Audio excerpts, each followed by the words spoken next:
covering the community, events, and people of Georgia, Carolina. This is the Means Report. Here is Brad Means. Hello, everybody, and welcome back to the Means Report. So happy to have you with us and grateful that you're spending part of your Sunday with us, a Sunday where we're really starting to see things change into spring, are we not? I think the cold weather and those horrible winds are behind us for now, and I hope you're in the middle of a beautiful weekend, and we're grateful that you're taking just a few minutes to watch the Means Report. You'll be glad you did, I promise. We have some great segments coming up. We're going to talk to our friends at the United Way about a special basketball tournament they are having just in time to coincide with the big basketball tournament that we'll all be watching and cheering. They're going to have one right here at home that you can take part in and help United Way while you're at it. Also, curing a baby of HIV for all intents and purposes. Made big headlines this past week. A doctor is going to be here to talk about what this means for the future when it comes to treating and potentially coming up with a cure for HIV and AIDS. First, though, we're going to talk brain cancer with a couple of ladies who are all too familiar with that disease and all too familiar with efforts to raise awareness and to generate the funds needed to help people who are dealing with brain cancer. And boy, are we grateful to have them on the set of the Means Report today. Nina McCauley and Susan Jernigan, thank you so much for taking the time out of y'all's busy schedules to be with me today. I appreciate it. Thank you. Thank you for having us. We're glad you're here. We're glad. And Nina, let me start with you because we need to get you back to school. Nina's a senior in high school, but your efforts go well beyond your years. I want you, as we focus on brain cancer, to tell me how you first came in contact with this disease and how it became so meaningful in your life. Tell us your story. Okay, so 3.5 years ago, my uncle was diagnosed with stage 4 glioblastoma brain cancer, and it kind of rocked our family, and we were shocked and we didn't see it coming, but it has been a journey over the past 3.5 years, and my uncle has fought well and had courage and faith, and so here I am 3.5 years later, and I would just want to bring awareness to the Augusta area of this disease and give support to families who have been affected by it, because my family's been affected. I know how much it's hurt us, and so I just want to encourage and help others who've been affected by it. So. And a similar story, Susan, when we turn to you and your husband. Tell us what happened with y'all. Yes, my husband Lee Jernigan developed a brain tumor in, we found out in November of 2004, and he actually had surgery in January of 2005. So we're into this in 8 years now. And 8 years. Yeah, 8 years after surgery, and we really didn't think he would be around that long, but he has a very positive attitude and gets up every day, goes to the gym, lives a normal life, and through prayers and friends and just support locally in the community, it has been an easier journey for us. How much has it impacted your uncle's day-to-day activities, if at all, or is he just continuing to soldier through this and try to be as normal as he can? Yeah, if he were sitting right here, he would tell you that he appreciates each day for every little thing that happens. You become more appreciative of your family and of your friends, and you learn to enjoy each moment and each second that you spend with them. You really take hold of conversations, and you spend more time with them, and you realize that you can't lean and rely on tomorrow, that tomorrow might not always be there for any of us. And so you really do have to love the people in your life right now and smile and laugh and pray and enjoy each day. So. You know, it's frustrating sometimes, Susan, when we get a diagnosis like this, we try to find out why and how, and you try to look for family history or warning signs that we may have missed. When it comes to brain cancer and tumors, they do just come out of the blue sometimes, don't they? Yes, they do. For us, it was, my husband sat me down one day and said, I think I want to just refinance everything for 10 years because something's not right. I feel like I'm shutting down. And that's really the first time that we started noticing things were not right. And then over a period of months, he decided to go and have an MRI after a diagnosis from a family member that had a brain disease as well. And in November of 2004, that's when we found his brain tumor.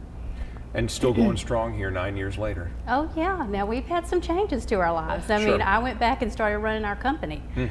He is at home now, and he does a wonderful job taking care of our kids, and It's been quite a journey, but it's been one of hope and faith, and we treasure each moment together. Well, as we talk about the event that we're going to talk about, Break Away from Brain Cancer, let me just ask you the importance, both of you, of having a support system. I know this community is going to rally behind you for this event, but just when you turn to family and friends in what has to have been your darkest hour, how important is that support system to keep you all going? Nina, you can go first. You lean on everybody a lot? Oh yeah, definitely, especially in the beginning. When you first get diagnosed with it, family and friends become a huge part, and even God too. You rely on your faith, and you rely on a support system because you recognize you can't do it on your own. You don't simply have the physical means to, or the energy, and so yeah, you definitely rely on friends. And for emotional support too, they can give you encouragement, and it's nice to hear uplifting words from family and friends. So, did you reach out immediately, Susan, or did you and Lee maybe think for a minute, okay, we're going to battle this by ourselves in private? No, we have a great church family that supported us, a great family and friends locally that came. And actually, I remember one instance where we just decided we needed a break, and so we went to the beach for the weekend right after Christmas. And my friends came over and undecorated the tree for me. Oh, man. And put everything up in the attic. And I'll never forget that, because I came home to a clean house and didn't have that pressure of having to undress my tree. And so we were able to spend time with family, which becomes hugely important. We actually took 5 years off of our business and traveled and did some things because we didn't think we'd have very long. And we're into it 8 years later, and Lee looks the picture of health because he does a lot of healthy things, and I think he surrounds ourselves with people that are very positive, and we do a lot of organic stuff, a lot of weird green shakes and smoothies. But they work. They do work, Yeah. and they give him a lot of energy, and that's the main thing that you struggle with, I think, in brain tumors is fatigue.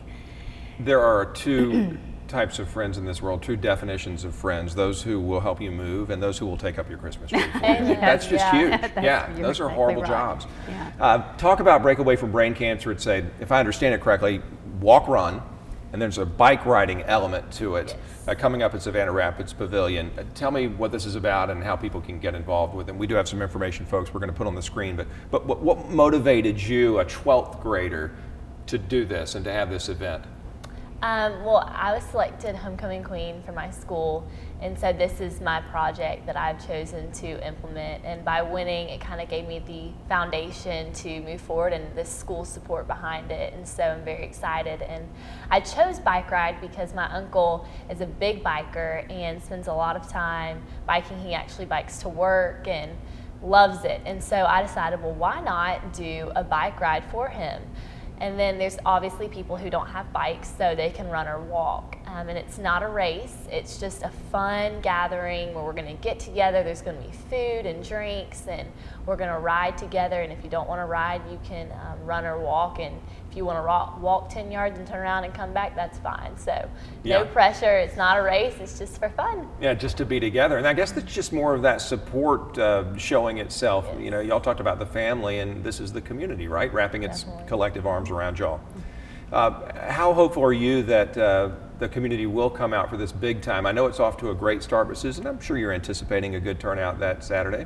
Oh yes, I've retweeted it, I've Facebooked it, I've shared it with my friends, and I think shared it with my office in the production meeting this morning, and I think that we'll have quite a bit of support coming out. I mean, there's such a small group of people locally in the area that have brain tumors already, and we had already known Nina and her family, and I just think she's an incredible girl to be doing this. I just think that's wonderful, but her family has been close to our family through their process, and I think word of mouth, you hear of other people with brain tumors, and you can go to them for support and encouragement and also advice. I know I had Nina call me when your uncle first got diagnosed, and we shared a lot of stories and a lot of time together during that period of time. Nina, what's his reaction to all of this? His little niece all of a sudden acting like quite a grown-up and putting together this big community event. Has he said anything to you? Yes, he is excited, and I think proud, but also just excited to do this event for families that have gone in the past as well. You know, the families that have been in this situation before, and that now are in this situation. So he is excited to encourage those as well and kind of be together. I think he's excited about the community part as well. I mean, we talked about fatigue, Susan. This can serve as something that lifts someone's energy, right? If only for a day. Oh, yeah. Yeah, it's inspiring. Yes. Oh, yes, definitely. I think just having the encouragement of friends and family around, knowing that you've got someone to go to in your time of need, I think that means the world to us in our journey. Well, we shared the information a moment ago. Breakaway from Brain Cancer is the event. It's coming up on March 17th, and I'm just so excited that y'all are doing this. So proud of you, Thank Nina, you. and Susan, for holding in his hand the whole way and offering your counsel. And our prayers are certainly with those men in your lives, that they continue to do well. Thank you very much. Thanks a lot. Absolutely. We appreciate y'all. Breakaway from Brain Cancer. Go take part. As Nina said, it's a low to zero stress event. Just go out and be with people and show those folks that you're rooting for them. When we come back, we're going to talk to our friends at the United Way. They also have a wonderful event coming up tying into March Madness. We'll find out what that's all about and how you can take part and have a lot of fun too, as the Means Report continues.